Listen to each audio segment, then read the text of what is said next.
नमस्कार. आपला विचार हाच आपल्या भविष्याचा चेहरा आहे.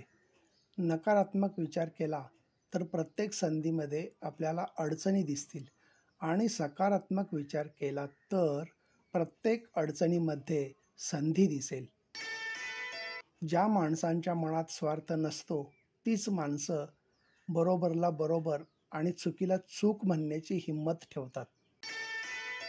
आपल्या व्यक्तिमत्वाची उंची आपण गगनाला हात किती टेकवले यावर मुळीच अवलंबून असत नाही, तर आपले पाय नेहमी जमिनीवर किती टिकून असतात यावर ती उंची अवलंबून असते.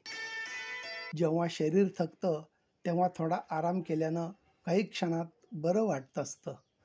काही आजार झाले तर त्याच्यावर उपचार केल्यानं झालेला आजारसुद्धा थोडाफार का होईना बरा होत असतो.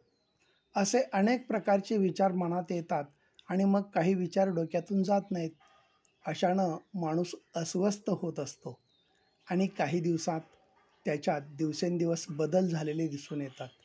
असे होण्याआधी स्वतःला सावरणं गरजेचं असतं, कारण जीवन हे एकदाच मिळतं. त्या सोन्यासारख्या जीवनाची नको त्या विचारांनी माती करू नये. नातं हे झाडांच्या सावलीसारखं असावं. ज्या झाडांची सावली चांगली आहे, दाट आहे, घनदाट आहे, तिथंच माणूस विसावा घेतो. नात्यांचंही असंच असतं. जिथं मान, सन्मान, आदर आणि आपुलकी असते तिथंच नाती टिकून राहतात. कौतुक करणाऱ्या शेकडो व्यक्तींपेक्षा प्रोत्साहन देणारी एक व्यक्ती सोबत असावी, जी आयुष्यातील सर्व नकारात्मकतेला पुरून उरेल. आयुष्यात अशी नाती जोडा जी रक्ताची नसली म्हणून काय झालं, पण हक्काची असली पाहिजेत. रक्ताच्या नात्यांची जाणीव भरून निघाली पाहिजे.